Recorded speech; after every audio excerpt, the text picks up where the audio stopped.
Sic semper tyrannis.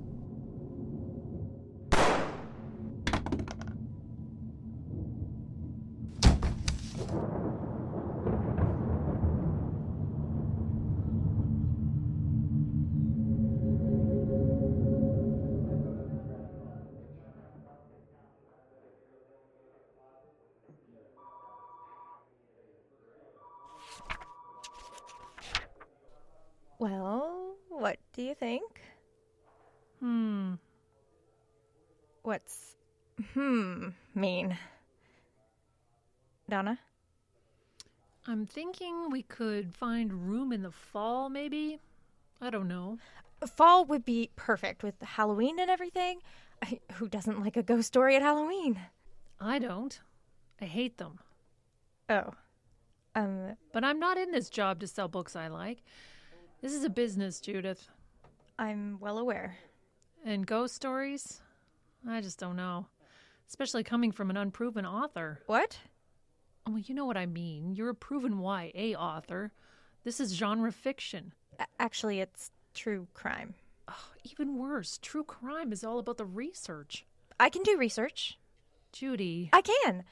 I'm going to the house where it all happened to stay there for a month. Really dig into the feeling of it all. Stunts like that don't sell books. It's not a stunt. I really am there to do research. Look, Barbara over at Sterling House called the other day. I don't want to do another YA book. They had a first-time author send them a manuscript. It's good, but very rough. They need an old hand like you to give it a polish. Old hand? You know what I mean. They're not paying a lot. They never do. But it's solid money, and I can get it for you by the end of the month. So, after I do this? Perfect. No, before. I can't do it before. I'm committed to renting the house for the next month. Just get your deposit back. I paid the full amount. Well, I'm your agent, not your financial advisor, but that was a very dumb thing to do. You don't understand. This will finally change. It was a very dumb thing to do because I can't represent this book. But you're my agent. Yes, but all of my contacts are in YA. I wouldn't even know how to start with something like this. This agency reps Don Berger, doesn't it? Don Berger doesn't take much representation. He's had the same publisher for 30 years. They're poker buddies. But I don't understand. Are you releasing me? No, of course not. You are a very good writer. This is just out of your wheelhouse. But my last book was an absolute... Don't start. My last book was a disaster. I hated writing it. I was only doing it for the money, and then I didn't even make any. Because you were only doing it for the money. Find something you're passionate about and it'll all fall into place. You'll be back. I never left. You know what I mean. When you find a project you're passionate about... This! What? I'm passionate about this. It's got a pioneer setting, romance, murder, and on top of it all, there's a house with a dozen spooky stories of people who tried to live there and ran away screaming. I hope you're not going to write the whole book in that tone. Of course not. But I need to do this, Donna. I'm suffocating in these teen romances. I'm tired of trying to figure out what the next Twilight or Hunger Games is going to be. I want to write something I really care about. Damn it. I am too soft-hearted. You'll do it? I'll make some calls while you write, but I'm making no promises. Thank you. When do you leave? Tonight. I'm going to drive straight through. Just be careful, please. Of course. Hey, what could go wrong?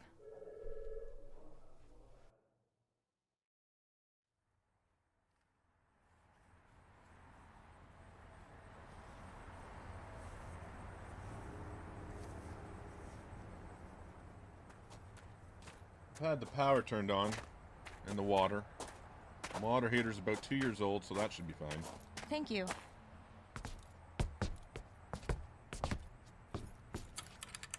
This lock sticks, but kind of just push the key to the left a bit and yeah, there it is.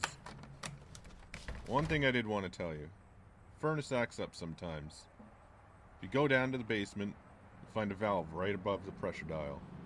Just jiggle it back and forth a couple times, it'll kick in. Oh, I'm not sure I understand. Can you show me? You'll be needing the furnace. Snow's due tonight. Cold the rest of the week. Okay, but I'm not sure I understood all that about the furnace. Could you... I won't go in the house. Pardon? You heard me. Well, Here are the keys. Not that you'll need them. Everyone in town knows to stay away from this place. Have you seen anything unusual in the house, Mr. I don't Mills? talk about that. I'd like to interview you for my book, if I could. No, miss. And no one else in town will talk about it either. Fool's errand, if you ask me. What do you mean? Your book. There already is a book, you know. No, I didn't know that. There's a copy there in the parlor. My wife put it in there when we were trying to run this place as a bed and breakfast. Really? You tried it as a bed and breakfast? Sure. It was an idea, anyway. We thought we could make a go pandering to folks looking for ghosts, spooking tourists and the like. Had quite a few guests try. What do you mean, try? Nobody's managed to stay a whole night in this house in the past 50 years. Even those folks looking for thrills clear out before dawn. This house doesn't want you here. Well, thank you. Remember what I said about the furnace. I will. Thank you for renting to me. No refunds. Phone's not hooked up, but I imagine you have a cell. I do. Good. The number's next to the old landline in the parlor. Call if you need anything, or if you leave before the month's up. Thank you. I will. I don't care much about this house, but it makes no sense to run the heat if no one's in it. So call if you go. Okay. I'm serious about that. Don't light out and not tell me. I understand. All right, then. I guess you know what you're doing.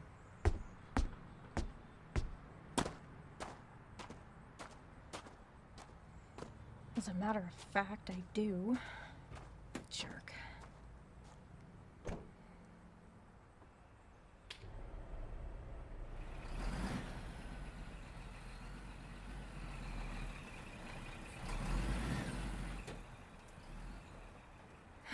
Okay.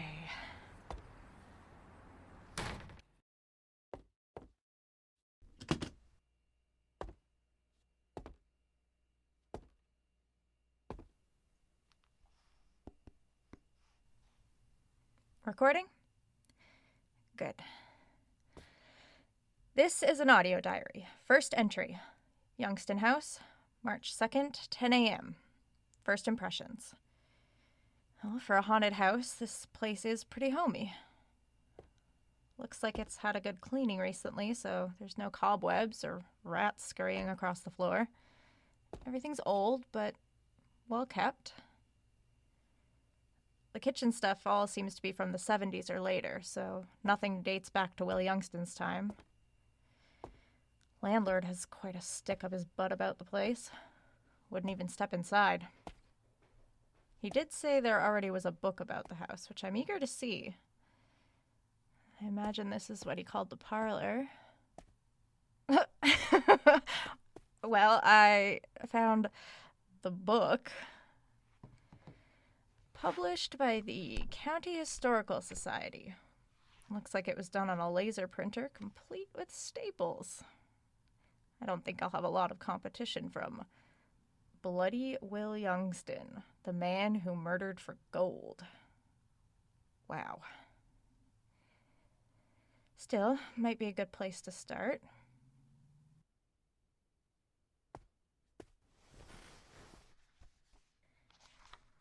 William Brady Youngston was born on a farm in Grayson County, Virginia in 1888.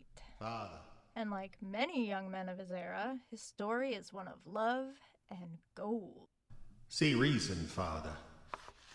You cannot deny me this. William will have no more to talk about this. You're far too young to be married. Benjamin was married at 21. Benjamin will inherit the farm. What are your prospects, boy? Besides, he's always been a good deal more responsible than you. Doesn't go off on flights of fancy. I don't want the farm. I simply want to marry. What's more responsible than that? Marrying with no idea how to support a family is the height of irresponsible. And marrying below your station besides. What's that supposed to mean? That woman's got no land, no money. And she's a half-breed, yeah? You said it, not me. Her father had a father. He lost it back in '93 during the panic. A lot of folks did, white and black. We'll have no more about this. Answer's no. I don't need your permission, you know. And what will you do for a living? Store clerk? Railroad? You're not staying under my roof if you don't work for me. And you'll find landlords and wage bosses a mite harsher than your own flesh and blood. My own flesh and blood seems pretty harsh right now. You'll not stay under my roof with a black wife. That's enough! Oh, you ungrateful piece of trash. I don't need you. I won't take a cent from you. Honor thy father and mother, the book says. Why don't you stand up and turn the other cheek? We'll see what happens then. Get off of my land. I'll show you. They found gold out in Minnesota. I'm gonna go there and come back with enough to buy this whole county. And I'll put you in the poorhouse then, old man. Get out of here. Don't come back.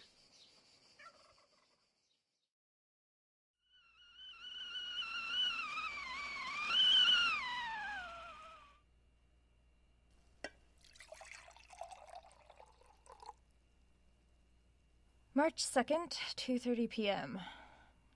I got engrossed in the Historical Society's pamphlet about Will Youngston, so I haven't really looked around the house that much. I think I want to go up to the attic where Youngston supposedly killed himself and keep reading there. It's important to get the mood of the place.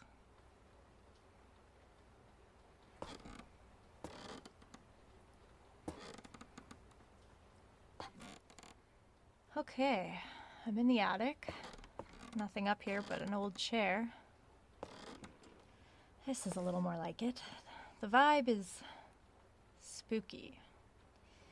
I have to come up with a better word. I keep using that. There's windows at either end. It's actually kind of a nice room, but cold. Physically, I mean, it's getting down below freezing outside. I won't be able to stay long, but I want to read the next section of the pamphlet. Youngston arrived in Coochin County, Minnesota in 1910. The county is situated along the Canadian border and in the early 20th century was very rough. Gold had been discovered there in the mid-19th century, but extracting it was difficult due to transportation issues and the fact that much of it was locked inside quartz or granite. Will Youngston, impetuous and inexperienced as he was, had little success as a prospector. This, ultimately, was what led to his downfall. The exact details of what happened are unclear. What is known for sure is that Youngston, to this point a complete failure at prospecting, arrived one day at the assayer's office with a bag of very high-quality ore. What the hell do you think you're talking about? When the assayer questioned where he got it, Youngston grew angry, and the two men fought. Youngston struck the man and stormed out. He became unpopular in town, but using the gold as collateral, Youngston secured a loan to purchase a fine house on High Street. Over the next several months, he became known around town for drinking and carousing. Eventually, he was tossed out of most bars due to this ill temper, and was not welcome at the houses of ill repute.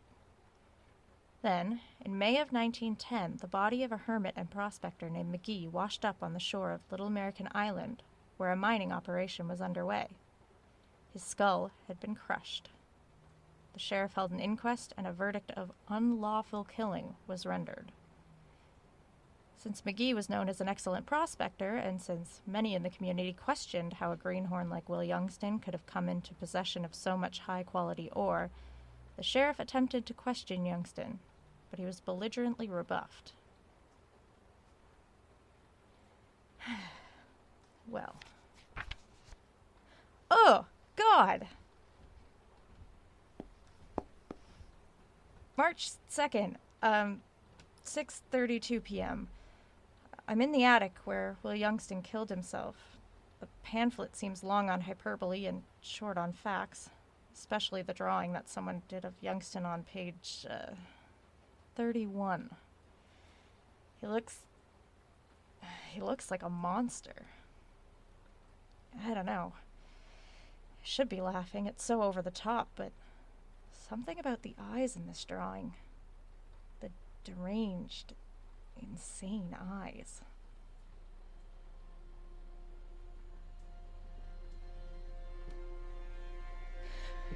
Who's there? Who's there?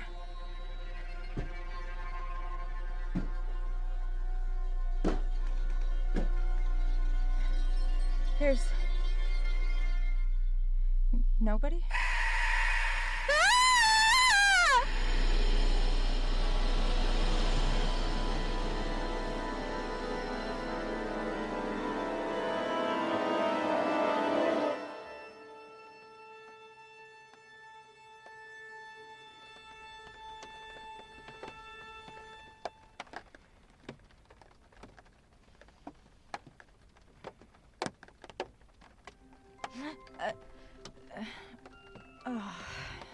No.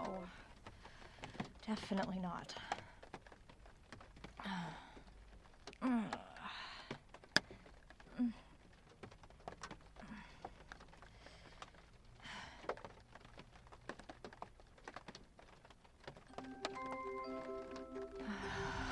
Fine. Hello, Mother. Oh, thank God. I thought that I'm fine, Mom. Well, I just thought I didn't... What? Are you all right? I just said I'm fine, Mom. Are you at the apartment? Who's with you? Are you all right? Mom, please. Slow down. I was just so worried. I was working. Well, I hate to disturb you, sweetie, but I had to call. I understand, but I'm fine. You're working? Yes, I'm doing research. I worry about you in that apartment, sweetie. It's such an awful neighborhood. Well, worry no more.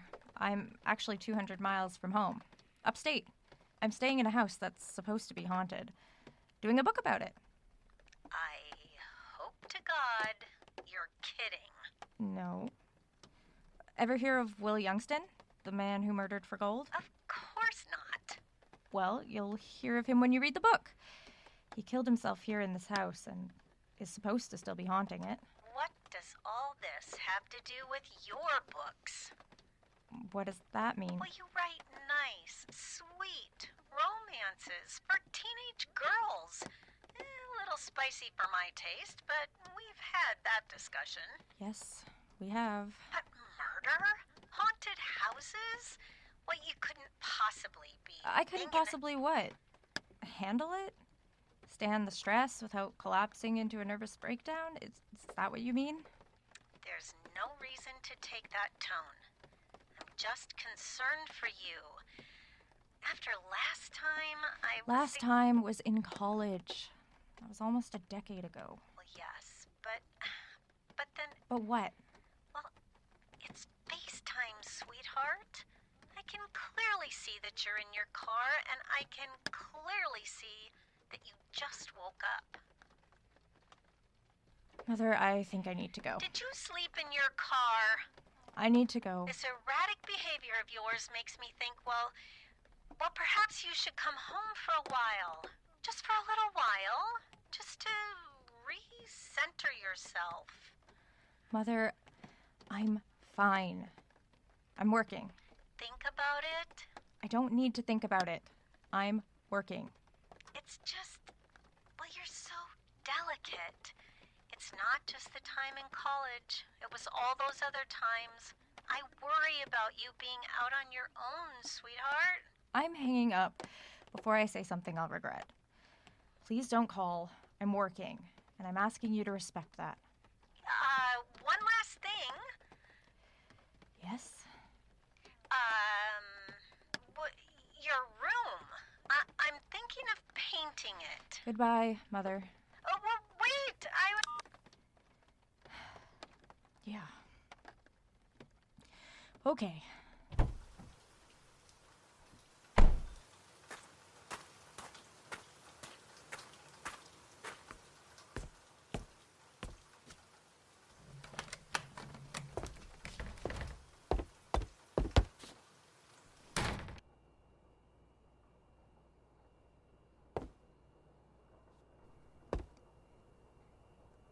Why is it so cold in here? Ugh, the furnace.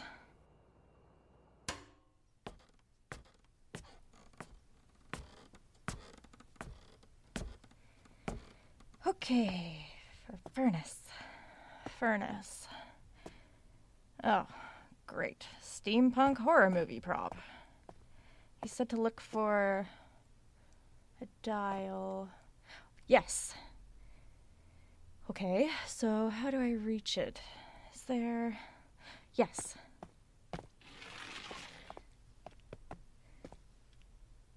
Can't... quite... What was that? Ah! Oh, gross. What is... Oh, are those rat droppings? Oh! Wait. What the...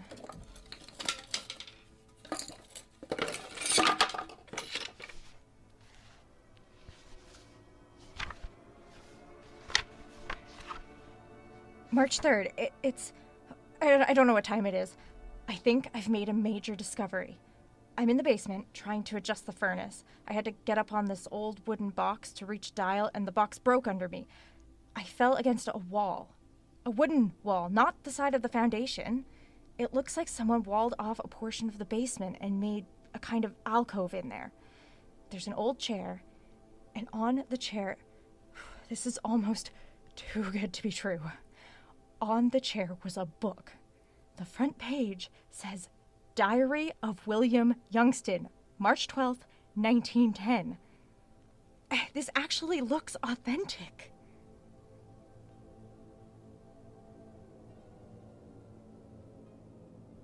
At long last, I feel my fortunes have turned.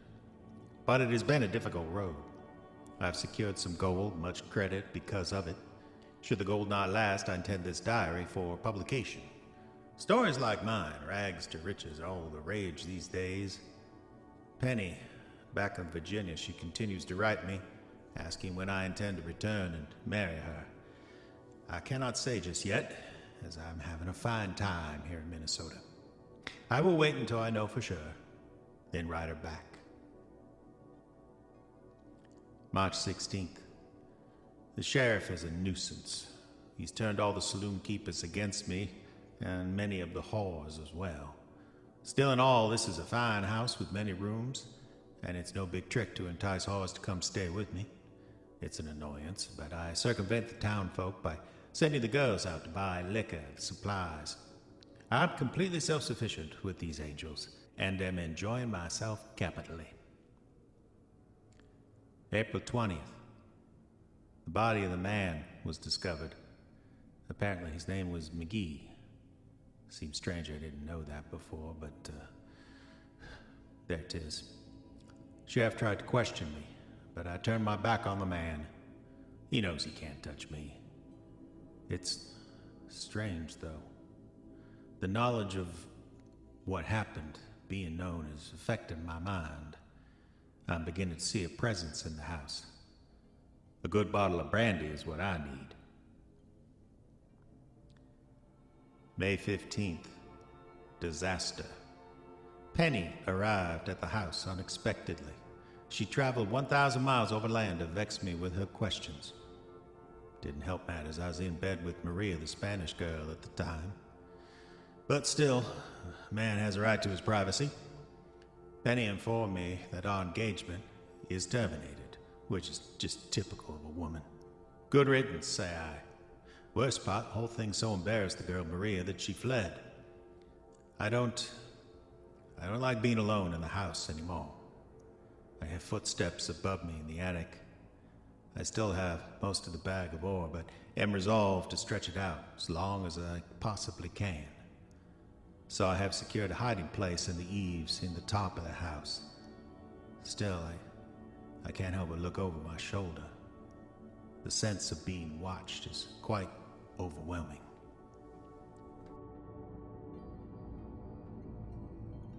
The attic.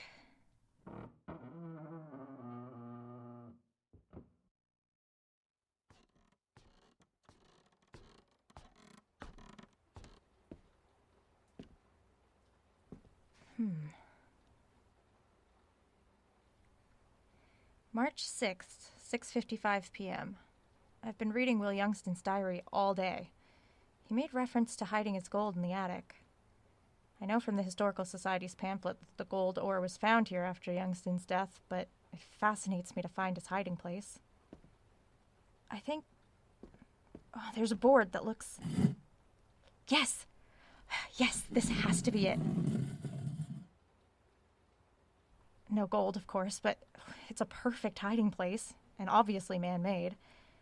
I'm gonna go back to reading the diary while there's still some light.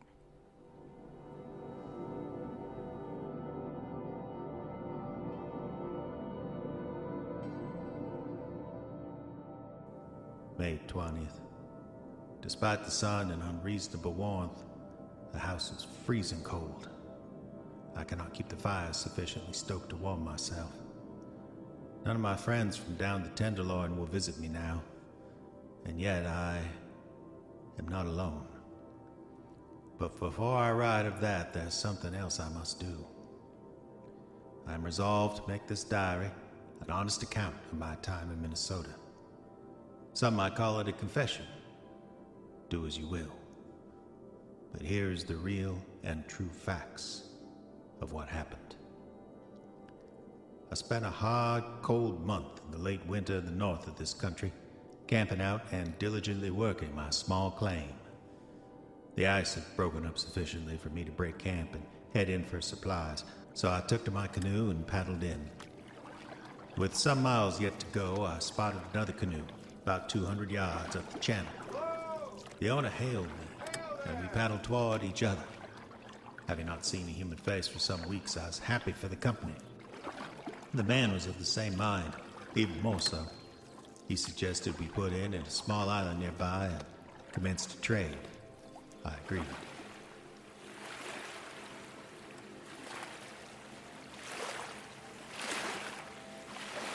He was an amiable sort, though a bit too talkative, and with the wild look in his eyes so common to mountain men too long without company.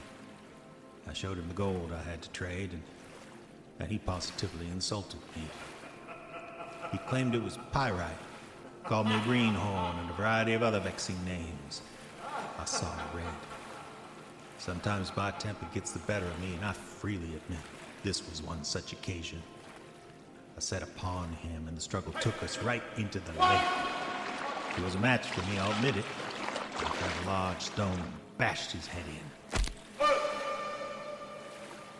I was victorious, but I admit at that moment I grew concerned that perhaps our tussle had gotten out of hand. As I inspected the man, I realized the red-eyed monster in me had had his day. The man's skull was smashed open.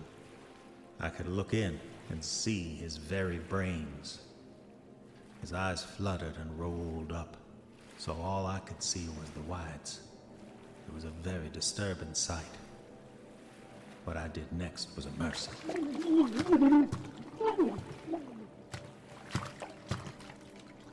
was no fight in him, so it was an easy matter to push his face under the water, let the lake take him. Finally, after what seemed like an eternity, he ceased to move. What I did next, any man would have done. I searched the body, I found the bag of ore, then I loaded it along with everything else of value into my canoe, and I put the body into the other. With some difficulty, I managed to paddle my canoe while towing the other to a deep part of the lake, and by knocking some holes in the side, sent both the body and the evidence of the deed to the depths. I have written this, and it is true. This confession, I hope, will put me in a better state of mind, for I cannot sleep. The presence around me is palpable. I hear footsteps in this house. I move through spots of appalling cold, and the other day I actually saw something that I cannot explain. In the sitting room, I happened to turn, thought I saw something out of the corner of my eye. For just a moment, I caught a glimpse of a woman, but she was strange. She was dressed like a man in trousers and shirt sleeves, though of a decidedly feminine style, and she wore soft-soled shoes like a sailor might. and she walked from the dining room into the kitchen right before my eye. When I rushed to confront her, there was no one there. Is this the person or the thing I've been hearing about the house these many weeks? I'm not a superstitious man, but it puts me to wondering.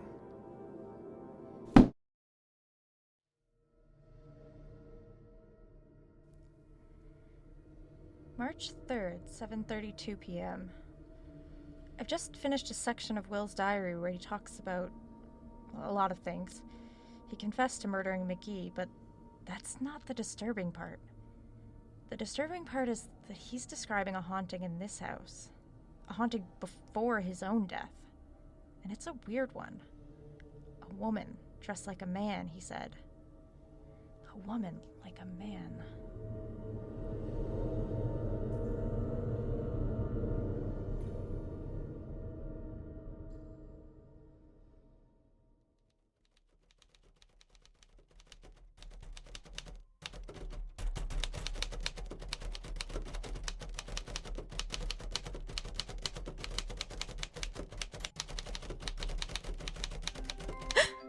Oh. Hello? Are you sitting down? Oh, Donna. Are you sitting down? Because you are not going to believe the news I have for you. It's so good to hear your voice. Are you okay? Something sounds wrong.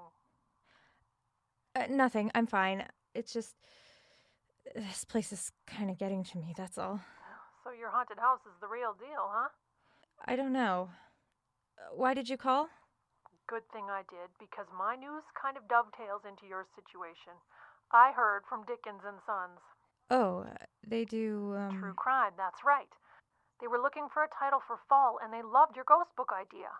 Between you and me, I think they're hoping your YA readers follow you over. Not a snowball's chance, of course, but we don't need to tell them that. They want to shoot the works, Judith. A full tour, interviews on the local TV stations, readings in all the big rooms. And Brian, the guy that I'm dealing with over there, he has some Hollywood contacts, and he thinks there might even be a movie deal possible. Isn't that fantastic? Yes, it is. Hey, are you sure you're okay? I thought you'd be over the moon about this. I am. I'm just tired. Well, wake up, sweetheart, because we're right on the edge of the big time. There is one thing, however, call it a caveat, I guess. Brian wants proof. Proof? Proof of what? Well, he says the holy grail of this kind of book is definitive proof that ghosts exist. A picture, a video, something. You provide them with that, and they will make you a star. You're kidding, right? I'm really not. They've been searching for definitive proof of life after death for centuries. You think I'm going to get it in a couple of weeks with my phone camera? Hey, all you can do is try, right? This is the brass ring, kid. For both of us. Don't let me down. Donna... Oop, I gotta go. I'm late for that thing. Love you. Happy hunting.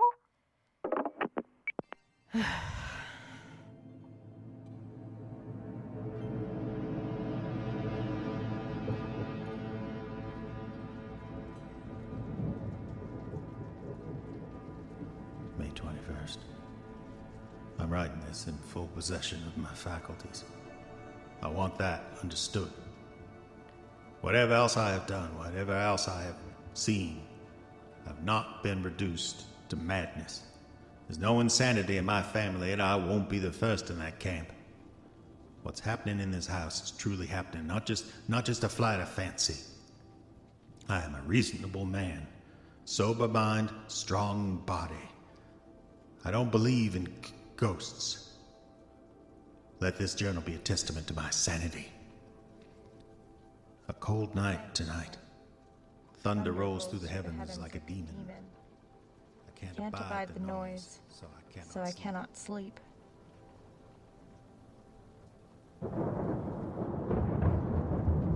March 4th, 12:43 a.m. I've been reading in Will's journal. He was falling into madness, obsessed with the ghost woman he saw. I have to admit, after reading that part of his account, I began to feel a presence in the house myself. Of course, it doesn't help that the weather tonight is a little too perfect for ghost stories. Strange. I associate thunderstorms with August, but we're here in March. A chilly March, besides. Hello? That's what I'm reduced to. Listening to the house creak and then calling out to the noise, hoping to... What, have someone answer? I'm not sure what I'd do if they did. I'm in the parlor now, but I think I have to go up to the attic and spend the night there listening. I'll have my phone with me, camera app open. Donna really wants me to write this book complete with a world-shattering picture. I guess I can try. It's weird. In the section of the journal I'm reading currently, Will's living through a thunderstorm too.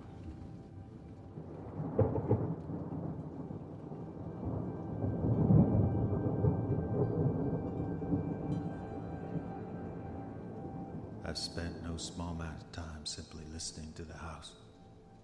She creaks and groans plenty, especially in a storm such as we're having. There's a Colt single action on the desk next to me. Whoever, whatever is vexing me here intend to take my stand the next time I see them. As the entire town is against me, I count all of its residents as potential threats. One of them got into the house somehow, and I'm well within my rights to defend my home and property with force if necessary. You there! I hear you. You come down here and show yourself. That's an order, you hear? No sense running. If you're on those stairs, there's no way out. You might as well show yourself.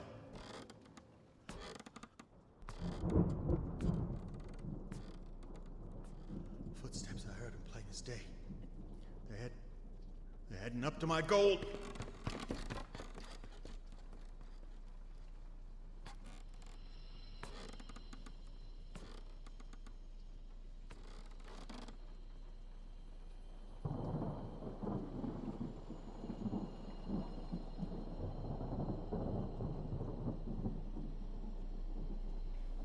Okay, Will. Here we go. Are you there? Show yourself. Are you there? Whatever you are, you're not getting my gold. March 4th, 1:15 a.m. I'm in the attic now, and there's a presence here. I can't deny it. Still, I think it might just be my imagination. Dark and stormy night and all. If it's gone, I swear to God. Wait. Oh my God. Still there, good. I can see the board that covered the hiding place move. You're not gonna get me. Right in front of my eyes. I'm serious. Oh, damn it. Picture. Safe and sound. There it is. Safe and sound. Oh, turn on the flash and... Ah! Who are you? Get away from me! Get back here! Get away from me! Ah!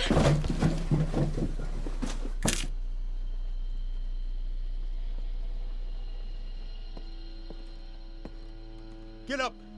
Get up! Get up. This is a gun, goddammit. I'm ordering you to get up. Sweet Jesus, the neck's broke. They'll blame me, that's what they'll do. They'll blame me for murder. They'll see to that. They'll be... No, they're all against me, all of them. They won't get me, though. They're all against me, but they're not gonna get me. I'll do it myself before I let them string me up. I swear to God, I'll do it. Do it myself.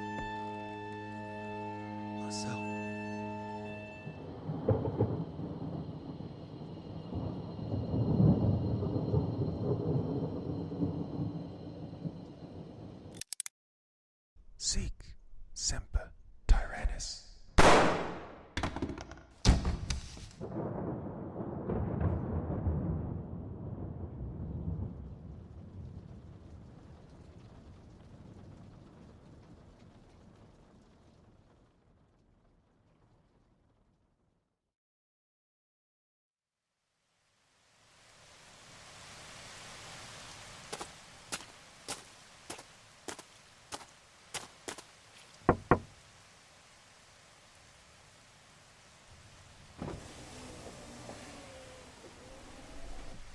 Yes?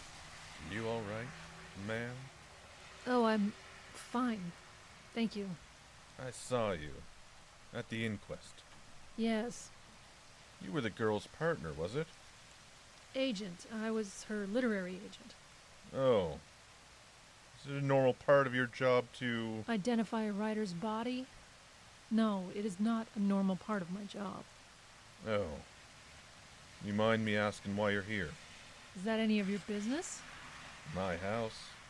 I come to lock up again. Find you outside just staring at it. It seems strange. Yeah. Spooky place, isn't it? Uh-huh. Seems like the best thing you could do is burn it to the ground. That's a waste of good lumber. But the thought has occurred to me. In answer to your question, I came to identify the body because her mother took ill. I came here to the house because I wanted to see it. I see. She wanted to write a book about this place. I was against it at first. I didn't think it was her kind of project. And then when a publisher expressed interest, I tried to light a fire under her. Told her she needed to get proof of a ghost. She must have gotten herself hyped up and fallen down the stairs.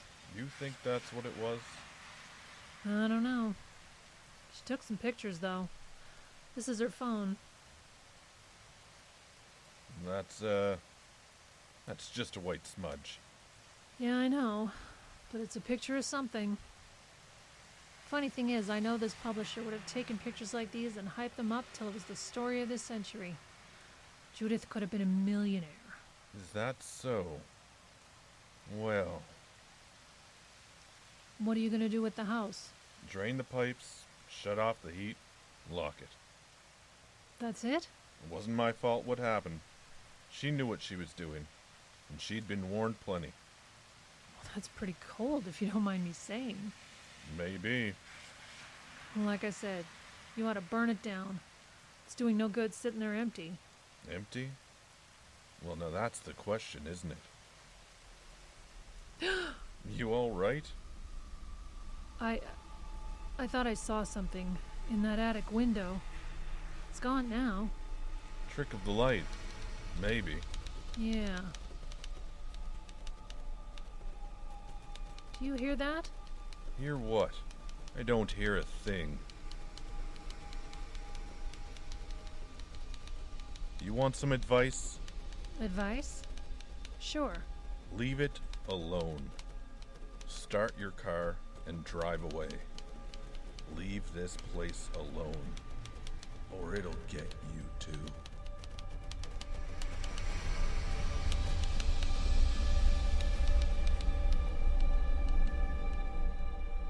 This has been The Haunted, an original ghost story from the Icebox Radio Theater. It starred Trelawney Irwin as Judith, Ayla McIntosh was Donna, Jonathan Primack played Mills, Karen Schickel played Mother, and Jeffrey Adams was Youngston. Script written and directed by Jeffrey Adams. Recorded at the IBRT Studios, International Falls, and in Halifax, Nova Scotia, Canada. Copyright 2025 by the Icebox Radio Theater. For more information, visit iceboxradio.org.